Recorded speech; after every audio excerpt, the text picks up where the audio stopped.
Massal, benar. Nah, kemudian seperti kita tahu ya bahwa banyak banget kerusakan-kerusakan yang sudah ditunjukkan di rezim ini. Gitu. Kita nggak menunjuk langsung gimana, tapi memang pada saat ini gitu loh, kenyataannya begitu kan. Kenyataan yang terjadi dan tersaji itu begitu gitu. Nah, kita balik dulu menuju ke kekerasannya dulu. Nah, menurut Ustazah Tiwi nih, kalau apa ya, menanggapi kekerasan menurut Islam itu seperti apa?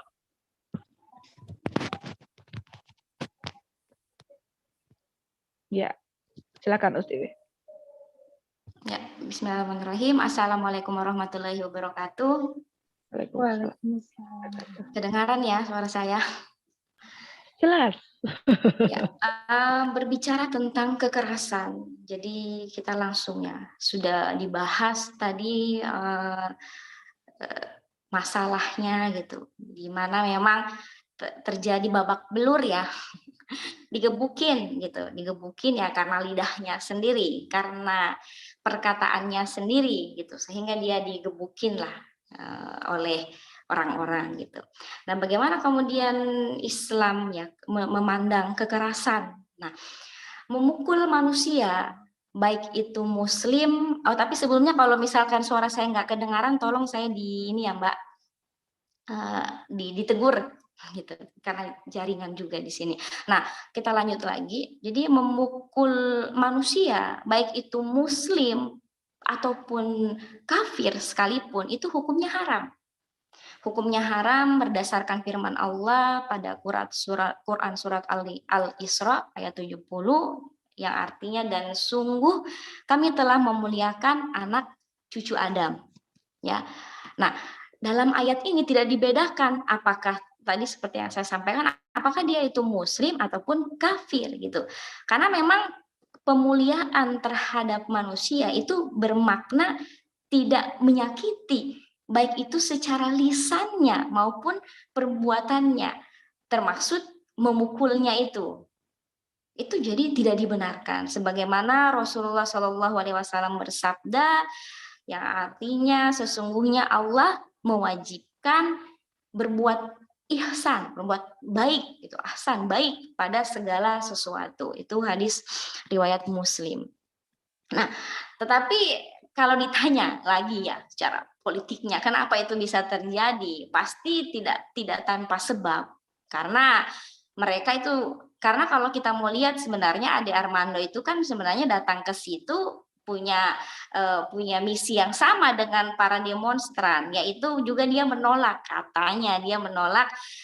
undang-undang 3 periode tersebut gitu. Tetapi jadi sebenarnya dia dipukuli karena track recordnya. Jadi para mahasiswa ini para demonstran ini sudah tahu siapa dia ini pembela pemerintah gitu, dia ini ada maksud agenda-agenda tertentu nih datang ke sini. Belum lagi mereka mengingat betapa lidahnya itu sangat menyakitkan hati kaum muslimin, ya udah digebukin gitu.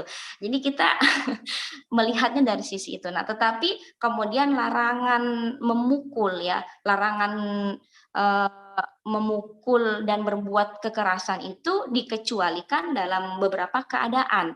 Yang pertama ya, saya langsung percepat penegakan hudud atau sanksi ya, jinayah taksir itu sanksi, kemudian penegakan takdib sanksi yang kemudian didisiplinkan, misalkan contoh orang tua kepada anaknya ya, suami kepada istrinya, itu boleh kan dia memukul, tapi dengan pukulan yang sudah ditentukan dalam Islam. Begitu juga kepada anaknya. Kemudian membalas kezoliman, semisal misalkan dalam Quran surah Al-Baqarah ayat 194 dikatakan Allah berfirman, oleh sebab itu barang siapa yang kemudian menyerang kamu maka seranglah ia seimbang dengan serangan terhadapmu. Maka boleh dia membalas kezoliman yang semisal sama, ataupun orang-orang kafir yang kemudian menyerang kaum muslimin. Nah, maka ini dibolehkan sebagaimana Allah berfirman, dan pergilah di jalan perang dan perangilah di jalan Allah orang-orang yang memerangi kamu, tetapi jangan melampaui batas. Itu pada Quran surat Al-Baqarah ayat 190. Nah, kalaupun ada keadaan ya yang dibolehkan memukul ya, itu tetap saja diharamkan memukul pada wajahnya. Kita semua tahu ya, Rasulullah SAW bersabda, jika salah seorang dari kalian memukul, maka hendaknya ia menjauhi wajahnya. Dalam hadis riwayat Bukhari, bahkan juga kita pahami bahwa kepala itu jangan dipukul karena ini kehormatan manusia. Kehormatan itu ada di kepalanya. Jadi kalau memukul anak, misalkan kita mau beri sanksi karena dia salah, pukul betisnya, pukul tempat-tempat yang itu memang dibolehkan. Nah, tapi dalam kasus AA, si AA ya sebutnya ini, mungkin banyak statementnya yang kemudian boleh jadi statementnya yang boleh jadi itu mengeluarkannya dari Islam. Seperti yang tadi dibilang sama Mbak Dita ya, dalam alias murtad. Seperti pernyataannya yang dia mengatakan tidak wajib sholat 5 waktu. Terus inilah yang kemudian saya sampaikan, mengeluarkannya dari Islam, tetapi yang kemudian berhak menghakimi si AA ini adalah imam, bukan yang lain. Karena menegakkan hadriyat atau menegakkan hukum itu tugasnya imam atau khalifah. Jadi kasus pemukulan terhadap Ade Armando ini tidak sesuai syariat, apalagi sampai dipukul di wajahnya. Ya, tapi kembalikan lagi tadi, ya. Kalau mau dipikir-pikir, ya ini menurut saya pribadi, kalau mau dipikir-pikir dibandingkan dengan kezolimannya, lidahnya yang begitu menyakitkan, gitu, perbuatan yang begitu menyakitkan, bahkan dia sudah sampai pada titik keluar dari Islam dengan perkataannya, maka wajar saja dia diperlakukan seperti itu oleh para demonstran yang mereka juga pasti belum kebanyakan tidak paham syariat, dan memang mereka mukulnya juga ada alasannya. Jadi gitu, itulah kenapa dikatakan lidahmu bisa membunuhmu ya. Lidah itu kadang bisa membunuh orang. Alhamdulillahnya masih babak belur, alhamdulillah gitu ya. Nah, terus yang menarik, itu kekerasannya sampai situ, sampai itu. Itu kalau Nah, tadi ditanya nah tentang kekerasan. kekerasan, ya. Tapi gini, kan saya pernah membaca dalam sebuah ini riwayat atau dalil ya. Saya pernah membaca bahwa ketika Firaun diazab oleh Allah itu para sahabat Nabi ya yang saat itu ada gitu tuh mereka juga ikut bersenang-senang gitu. Boleh nggak sih gitu kita berketawa di atas penderitaan orang dalam tanda kutip loh ya, apalagi kasusnya si AA ini gitu. Iya. Nah, pertanyaannya, bolehkah bahagia di atas penderitaan orang lain? Saya sampai senyum nih. Jadi gini, bahagia dengan penderitaan seorang muslim jelas terlarang. Karena orang-orang beriman itu laksana satu tubuh, di mana Rasulullah SAW bersabda yang artinya perumpamaan orang-orang beriman dalam cinta dan kasih sayang mereka seperti satu tubuh. Jadi jika satu anggota tubuhnya mengeluh sakit, maka seluruh tubuhnya merasakan sakit dengan demam dan sulitnya dia untuk tidur, gitu ya. Tetapi jika musibah atau penderitaan itu ya kemudian menimpa orang yang zolim, maka hukumnya adalah boleh bergembira. Makanya tadi sempat ada yang bilang, ada yang mau ketawa tapi kasihan, tapi ya geram juga, maka boleh bergembira. Jika musibah itu kemudian diharapkan dapat menghentikan kezolimannya. Jadi terjawab, boleh kita berbahagia. Saya terus terang merasa, akhirnya gitu, Allah membalasnya. Akhirnya Allah membalasnya, memberikannya sanksi, walaupun dia kemudian masih berani gitu ya. Nah, apa yang tadi saya katakan boleh bergembira itu diriwayatkan dari Abu Hanifah, dari Hammad. Ia berkata, aku memberi kabar gembira pada Ibrahim dengan kematian Al-Hajjaj. Nah, Al-Hajjaj ini adalah imam yang zolim. Tahu sendirilah kezolimannya. Maka ia bersujud syukur, sampai sujud syukur loh. Muhammad berkata, aku belum melihat seorang pun menangis gembira sampai aku melihat Ibrahim menangis gembira sampai sujud syukur. Saya juga sampai bersyukur. Karena zolimnya ya, karena kezolimannya gitu. Itulah jawabannya. Maka kita boleh bergembira dalam artian kita senang bahwa orang yang kemudian sudah menghina Islam, kita sebagai muslim gitu, yang sangat sakit hatinya akan perkataannya, ya kita gembira karena Allah telah memberikan balasan terhadapnya gitu.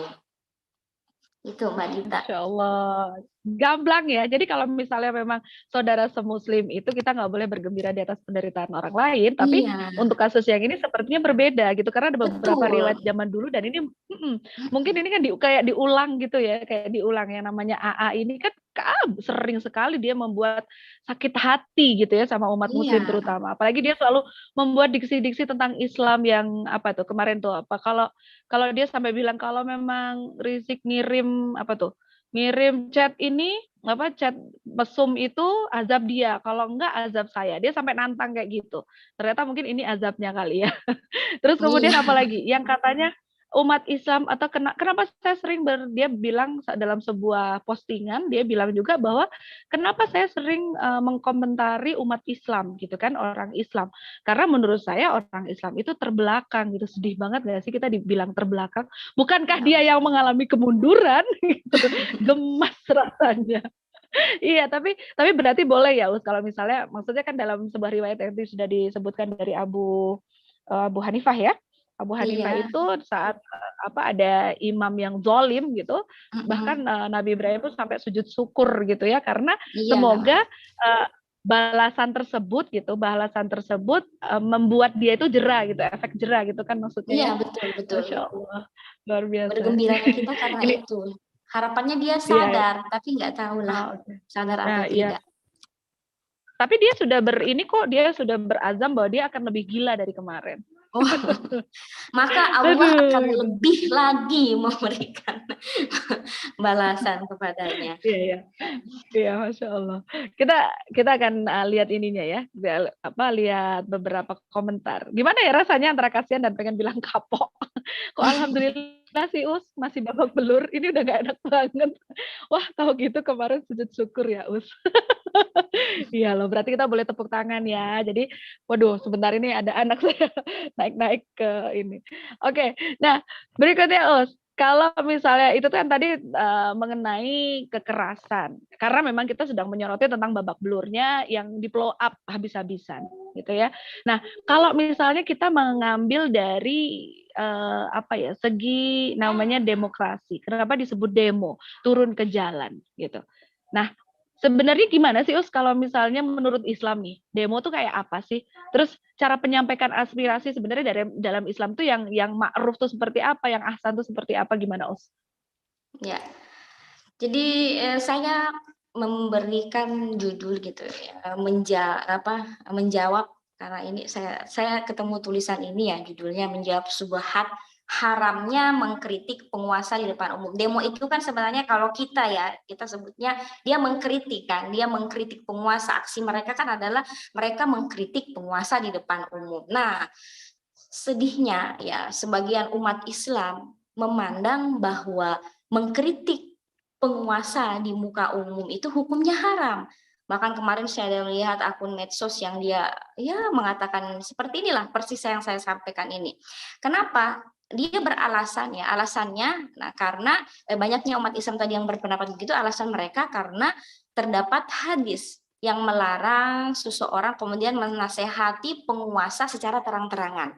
Nah, hadisnya itu memang di mana sabda Rasulullah ya, beliau berkata yang artinya barang siapa yang ingin menasehati penguasa, maka jangan ia tampakkan, tetapi hendaknya ia mengambil tangannya lalu berdua dengannya gitu. Jika ia menerima, maka itu baik dan jika dia menolak, maka ia telah menunaikan kewajibannya. Nah, ini dalam hadis riwayat Ahmad ya.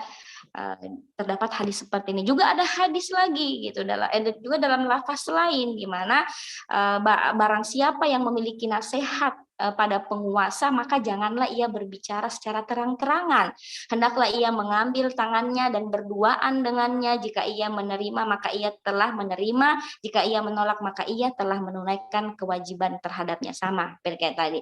Nah, tetapi perlu saya sampaikan bahwa hadis ini doif.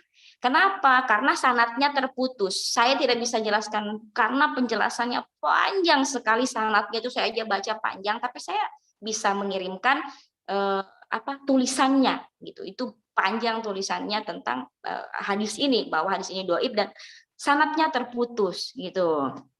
Nah, yang kedua ingin saya sampaikan, makna hadis tadi ya, meskipun kemudian seandainya nih kita menerima nih, kan ada orang-orang yang menerima hadis tersebut. Oke, ketika dia menerima, tetapi perlu digarisbawahi bahwa tidak otomatis kemudian larangan yang terkandung di dalam hukumnya itu menjadi haram bagi kita, menjadi haram bagi yang lain untuk melakukan itu, kritik itu gitu. Dan mengatakan bahwa satu-satunya cara mengkritik penguasa adalah dengan menasehatinya secara langsung dengan empat mata, maksudnya dengan memegang tangannya gitu. Nah, kenapa? Karena dapat dipahami dalam beberapa riwayat. Salah satu diriwayatkan oleh Ikrimah. Ia berkata, orang-orang sindik didatangkan pada Ali radhiyallahu anhu. Lalu beliau membakar mereka. Kemudian berita itu sampai kepada Ibnu Abbas. Lalu ia berkata, seandainya saya tidak akan membakar mereka karena larangan Rasulullah Shallallahu Alaihi Wasallam.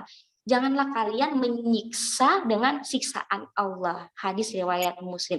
Nah, ini kan sebenarnya kalau kita mau lihat hadis ini ya, hadis ini di mana Ibnu Abbas radhiyallahu anhu jelas-jelas mengkritik perbuatannya Ali radhiyallahu anhu, di mana Ali saat itu sebagai khalifah. Ya, dia bukan mendatanginya kemudian menasihatinya secara empat mata, tidak, tetapi dilakukan di depan umum langsung gitu, di hadapan orang-orang banyak yang menyaksikan gitu. Nah, dari Abu Said ini agak panjang Al-Khudri, ia berkata, aku keluar bersama Marwan, ia adalah gubernur Madinah. Nah, pada hari Idul Adha atau Idul Fitri ya, ketika kami sedang ke tempat sholat di mana terdapat mimbar yang terbuat oleh Katsir bin Asal, saat Marwan ingin menaiki sebelum sholat gitu ya, aku menarik bajunya, jadi bajunya ditarik, ia pun menarik bajuku, lalu ia naik dan berkhutbah sebelum sholat, maka aku berkata padanya, demi Allah kalian mengubah sunnah. Lalu ia menjawab, wahai Abu Said, jadi mereka langsung jawab jawaban, ya sungguh telah pergi apa yang kamu ketahui. Lalu aku berkata, demi Allah apa yang aku ketahui lebih baik dari apa yang aku tidak ketahui. Ia menjawab, sesungguhnya manusia tidak akan duduk bersama kami setelah sholat, maka aku menjadikannya sebelum sholat. Hadis riwayat Al-Bukhari. Nah, kita perhatikan lagi hadis ini. Jelas-jelas sahabat Abu Said di sini ya, Al-Khudri radhiyallahu anhu, beliau mengkritik Marwan secara terang-terangan di depan jamaah orang yang sedang sholat, di mana dia sebagai penguasa Madinah saat itu, di hadapan manusia banyak loh. Seandainya haram, pastilah beliau tidak akan melakukannya.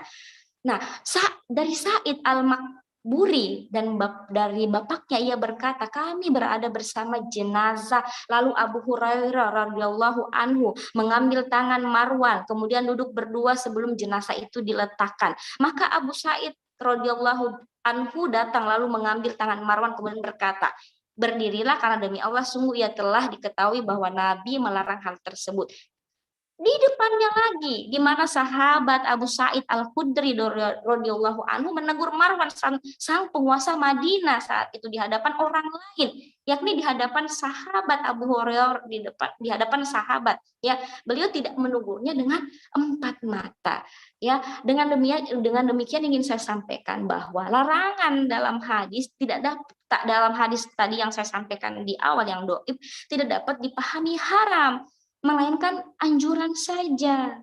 Itu anjuran untuk agar apa? Agar tidak menampakkan teguran di depan umum, anjuran agar tidak menasehati di depan umum. Tujuannya untuk apa? Sebenarnya tujuannya satu, untuk lebih menjaga kehormatan penguasa Islam. Penguasa Islam loh. Penguasa Islam. Nah, seperti yang Mbak tanya tadi, demokrasi nih, kita ini di demokrasi nih, bukan penguasa Islam. Adapun para penguasa dalam konteks demokrasi saat ini, maka anjuran yang terkandung dalam hadis tersebut, mohon maaf, tidak berlaku demikian. Kenapa? Sebab kekuasaan yang kemudian mereka yang melekat pada diri mereka itu tidak absah atau tidak sah secara syariat. Artinya manat hukum hadis yang tadi saya itu sampaikan itu tidak terwujud pada para penguasa yang ada saat ini di negara kita yang demokrasi, kan jelas mereka sendiri yang mengatakan demokrasi, negara kita demokrasi, sehingga hukumnya tidak dapat diterapkan. Jadi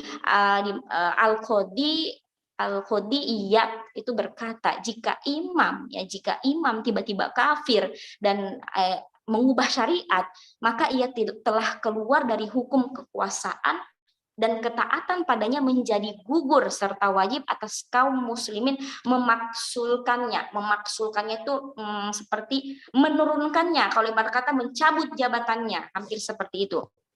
Nah, tidak dilakukan lagi ya, bahwa sistem demokrasi yang ada saat ini telah mengganti syariat Islam.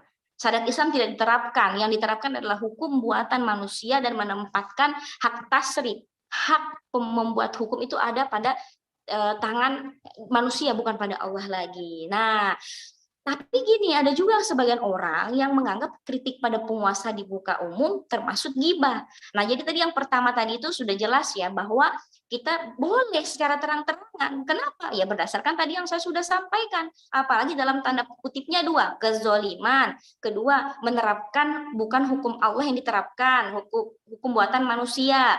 Maka dia juga bukan imam dalam artian khalifah yang sebagaimana dipahami di dalam Islam. Nah, itu sudah jelas gitu. Nah, tapi ada juga orang-orang yang jahil gitu. Maksudnya mereka mengatakan bahwa sebagian orang itu menganggap kritik pada penguasa di muka umum itu termasuk gibah. Ya kan, menggibah orang, karena gibah itu kan jelas kita tahu haram nih dilakukan. Nah, tapi secara definitif menceritakan kejelekan seseorang termasuk penguasa kepada orang lain ya, apalagi dia di muka umum, memang termasuk gibah. Kenapa? Tapi ya karena dia menggibah di depan umum. Tapi apakah kemudian otomatis haram? Maka tidak, ya agak panjang ya penjelasannya. Karena secara syar'i gibah itu adalah sebutan terhadap seseorang tentang dirinya yang ia benci, baik itu tentang tubuhnya, agamanya, atau dunianya, baik itu dengan lafaz ataupun tulisan. Nah, mengenai kemudian bagaimana hukum dari para ulama telah sepakat akan keharamannya ya, sudah sepakat. Nggak usah saya bacakan ayatnya ya, takut kelamaan. Nah, namun apakah dalam semua kondisi itu gibah selamanya haram tanpa terkecuali gitu?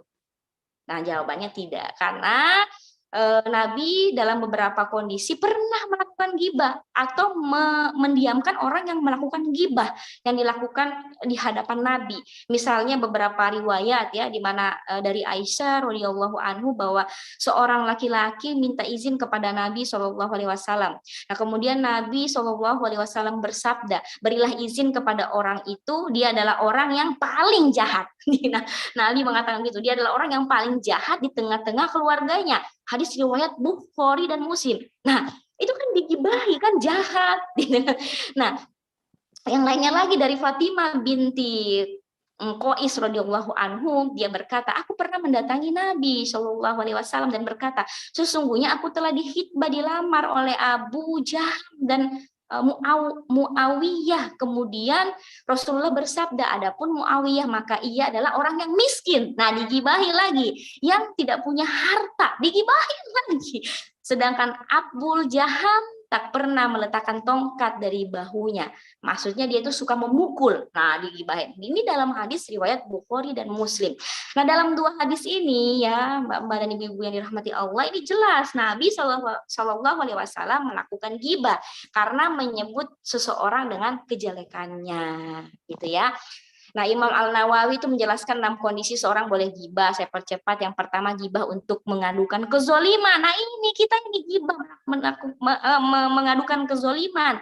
Gibah untuk meminta tolong. Itu kita boleh membicarakan apa yang aib orang karena untuk meminta tolong. Gibah untuk meminta fatwa. Kita menceritakan kepada ustaz, suamiku begini, aku pernah begini, aku pernah begitu, boleh. Gibah untuk memperingatkan atau menasehati kaum muslimin agar tidak terjatuh pada keburukan, kita boleh menggibah. Gibah terhadap orang yang terang-terangan berbuat fasik, lebih parah lagi, boleh kita gibah gitu. Kita bicarakan di depan umum gitu, atau dia berbuat sesuatu yang bid'ah gitu ya, seperti orang yang minum khamar secara terang-terangan, boleh kita gibahin gitu. Atau gibah untuk memperkenalkan, misalnya ada orang yang dikenal dengan nama si buta, si tuli, kita boleh, ini ada si buta, dia ini buta, dia ini begini, boleh. Maka jelas tadi ya, tidak ada termasuk gibah yang dibolehkan. Nah, dengan demikian mengkritik penguasa yang menerapkan sistem demokrasi di muka umum, di hadapan umum, hukumnya boleh. Sebab penguasa tersebut mereka itu secara terang-terangan sudah melakukan perbuatan yang fasik dan bid'ah, yakni menerapkan hukum selain hukumnya Allah, di mana Allah Subhanahu wa taala berfirman, barang siapa yang tidak berhukum dengan apa yang diturunkan Allah, maka mereka itulah orang-orang yang fasik. Ditambah lagi jika penguasa saat ini jelas-jelas melakukan kezoliman dengan membuat kebijakan yang merugikan rakyat. Apa yang sudah dilakukan? Apakah ada kebaikan yang kita terima? Semuanya zolim. BBM kemarin sempat dinaikkan, naik ya sekarang. Harga minyak naik, pajak dinaikkan. Apalagi semua yang ada yang terlihat hanya kezoliman gitu. Ibrahim An-Nakhai berkata seperti demikian gitu. Jadi itu Mbak Dita. Jadi jelas ini apa namanya? Demo tadi itu mengkritik itu boleh kita lakukan, bahkan itu juga gibah yang dibolehkan, baik itu caranya, maka caranya ya memang dengan cara yang baik juga gitu. Sudah termaksud tadi dari apa yang kita sudah bahas di awal tentang kekerasan. Seperti itu kira-kira. Masya Allah, jelas banget. Jadi nggak ada lagi saya nggak ada lagi pertanyaan. Soalnya begitu sudah ngomongin ternyata berarti kita demonstrasi dalam tanda kutip ya. Demo itu kan menyampaikan aspirasi gitu. Karena apa gitu? Iya. Karena memang pemerintah yang zolim saat ini tuh memang harus didemo gitu loh. Dia harus disampaikan. Tetapi mungkin lebih kepada caranya kali ya. Kita mencari cara yang ahsan dan juga ma'ruf. Jadi tidak ada kekerasan, tidak ada pemukulan. Kemudian juga menjaga sekeliling ya. Menjaga sekeliling dari kotor dan juga tidak mengganggu fasilitas umum atau orang-orang yang menggunakan fasilitas di jalan tersebut. Begitu kali ya? Iya, masih menjaga syariat Islam gitu ya. Masih ada Allah di dalam apa yang kita lakukan. Karena kan niatnya karena Allah ya. Maka caranya juga harus seperti apa yang Allah bolehkan gitu. Masya Allah, jelas banget. Jadi nggak ada lagi. Ini penasaran. Nah ini mungkin pertanyaan terakhir. Setelah itu nanti kita akan bahas pertanyaan-pertanyaan yang ada di kolom chatting ya. Ini kemarin saya ngelihat sebuah video yang ya kalau kita tahu kan ya bahwa dalam tanda kutip nih ini sebutannya ada sebutan menteri segala rupa, palu gada, apa lu mau pokoknya gue ada gitu ya. Menteri palu gada ini dia sempat turun ke jalan menemui mahasiswa. Kemudian dari situ ada video yang yang kalau saya bilang itu bukan diskusi gitu, itu adalah ngeyelnya anak-anak kecil gitu. Maksudnya untuk seorang yang berstatus sebagai seorang pejabat pemerintah yang mengampu tanggung jawab mengurusi seluruh urusan di negara gitu, kayaknya tidak pantas gitu untuk ngomong dengan ya kita kan boleh nih ada perbedaan. Saya nggak suka, situ suka ya terserah kan kita boleh. Nah dia selalu mengulang-ulang tentang perbedaan itu, tapi jadi seolah-olah kayak bahwa Indonesia itu miliknya dia gitu. Dia kayak yang malah justru kelihatannya bukan mengomongkan perbedaan, tapi malah justru kayak merujuk ke bahwa Indonesia ini milik gue, suka gue dong gue ngaturnya, ibaratnya kayak gitu ya. Nah, bagaimana nih cara Islam mengatasi tentang perbedaan pendapat? Karena kan kadang-kadang kita suka nemu ya bahwa mahasiswa nih aspirasinya kan pengennya kemarin nih ya salah satu contoh aja sih. Mahasiswa ini kan nantinya pasti akan ada misalnya memang hukum Islam diterapkan gitu. Misalnya mahasiswa merasa bahwa pemimpin tidak sesuai misalnya kayak gitu. Ada perbedaan pendapat nih. Nah, bagaimana cara Islam untuk mengatasinya itu? Ya, luar biasa ya. Video orang yang berbicara pada video tersebut, alhamdulillah tidak dikebukin, gitu. Alhamdulillah. Ya, saya bahas dari Islam ya, karena pertanyaannya tadi seperti bagaimana Islam gitu mengatasi perbedaan pendapat, ya perbedaan pendapat. Jadi berbicara tentang perbedaan pendapat itu ada yang diakui dan ada yang ditolak. Seperti itu. Nah, singkatnya itu juga ada perbedaan pendapat, itu adalah perbedaan pendapat para ulama ya. bukan para tukang ngeyel, para ulama terhadap hukum yang zon yang diduga kuat gitu. Maka itu diakui seperti perbedaan fikih para imam ya 4 mazhab yang kita sudah ketahui gitu ya. Adapun kemudian perbedaan pendapat lahir dari orang jahil yang dia tidak mengerti syariat maka tidak diakui gitu. Jika ada pendapat dari orang-orang seperti ini, orang-orang jahil gitu yang menyalahi pendapat ulama, maka jelas ia adalah inhiraf atau ini adalah perbuatan inhiraf atau penyimpangan. Nah, tapi kan kalau yang tadi itu kan dia ya kembali lagi bukan negara Islam ya, saat ini dia juga perbedaan pendapat yang ngeyel seperti itu, tapi dalam Islam seperti ini. Hanya pada para ulama, para orang jahil jangan berpendapat seperti itu kira-kira kasarnya gitu. Nah, perbedaan pendapat para ulama itu mengenai hukum yang zoni gitu ya, yang dimana ada dua, yakni hukum yang berkaitan dengan bagaimana kemudian pengamalan secara individu ya, dan juga hukum berkaitan dengan pengamalan yang dilakukan oleh umum atau masyarakat, ataupun itu hukum publik gitu kita sebutnya, hukum publik kita sebutnya. Nah, jika itu hukumnya berkaitan dengan pengamalan individu, maka memang masing-masing mengadopsi hukumnya dari para ulama seperti yang memang yang mereka inginkan gitu, para ulama yang mereka adopsi apa yang sudah disampaikan oleh para ulama tersebut. Itu kalau untuk dirinya, tetapi kalau untuk urusan publik, untuk urusan masyarakat, maka mustilah hanya satu hukum yang berlaku di tengah-tengah masyarakat, tidak boleh berbeda, harus satu, harus sama gitu. Nah, maka untuk menyatukan hukum di tengah-tengah masyarakat, nah, disinilah imam kemudian memiliki hak, imamlah yang kemudian memiliki hak untuk mengadopsi. Caranya adalah imam akan mengangkat perbedaan dalam pandangan hukum publik dan pengamalannya. Dalam kaidahnya itu dikatakan bahwa perintah imam akan mengangkat perselisihan. Jadi nanti imam lah yang akan menentukan itu, seperti itu. Kira-kira simpelnya seperti itulah singkatnya. Nah, tapi kalau sekarang ini gimana ya Mbak Dita ya? Negaranya bukan Islam. Ditambah lagi yang berpendapat itu, aduh. Tahu sendirilah. Ditambah lagi imam sekarang ada nggak kan? Nggak ada. Dia mau memutuskan, aduh gimana dia aja nggak diterima gitu, demo ini aja ada karena pendapat 3 periode itu gitu. Jadi kira-kira seperti itu dalam Islam ya.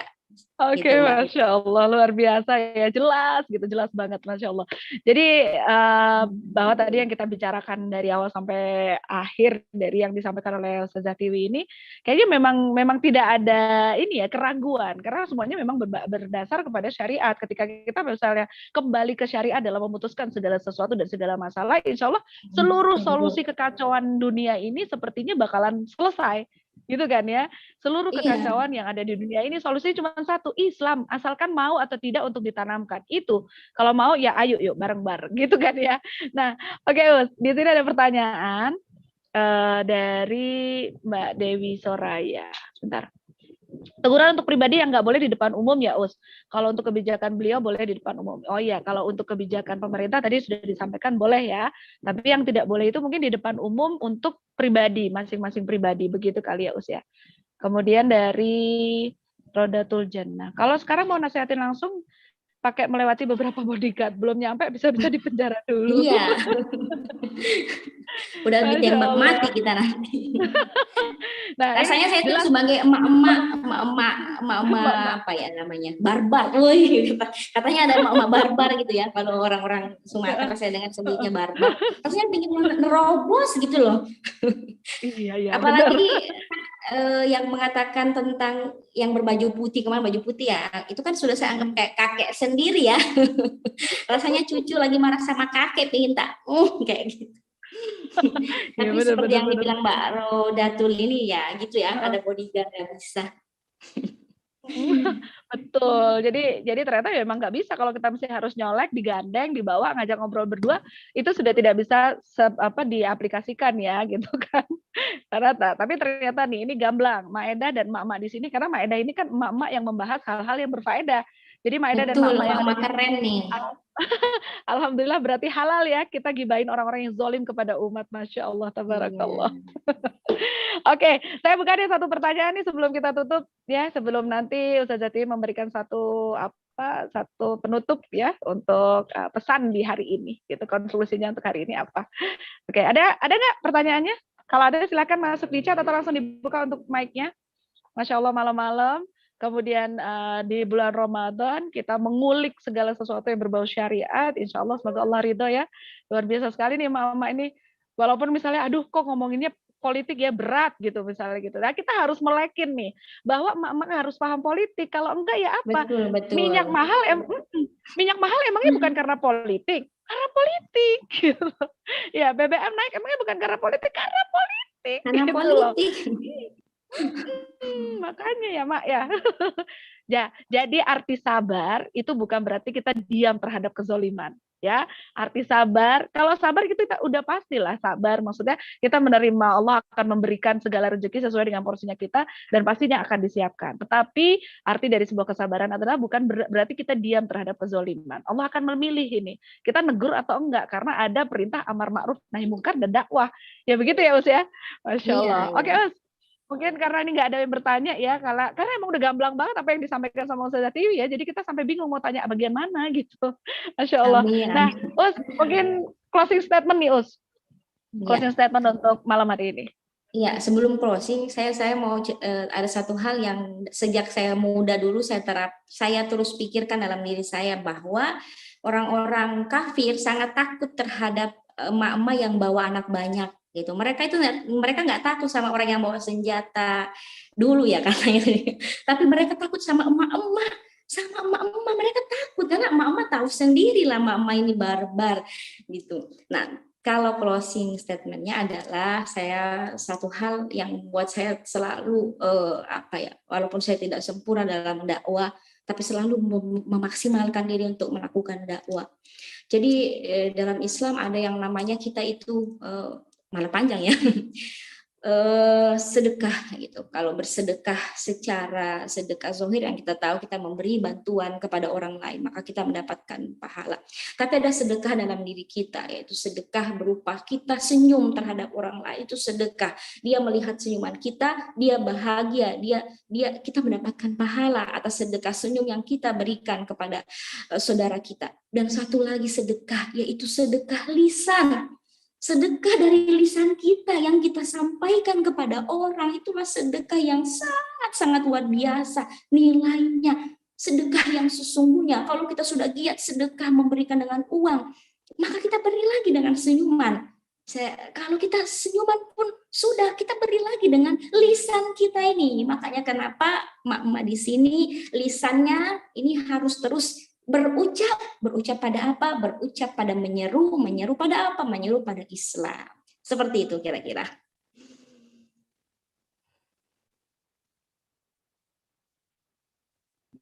Masya Allah, luar biasa ya. Saya sampai merinding ini. Semoga dengan closing statement yang bikin giroh kita langsung berdiri semua ya.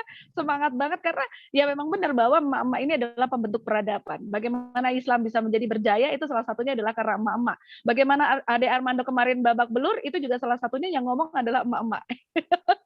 Gara-gara kamu tobat gitu. Akhirnya ada yang masuk bogem mentah. Masya Allah.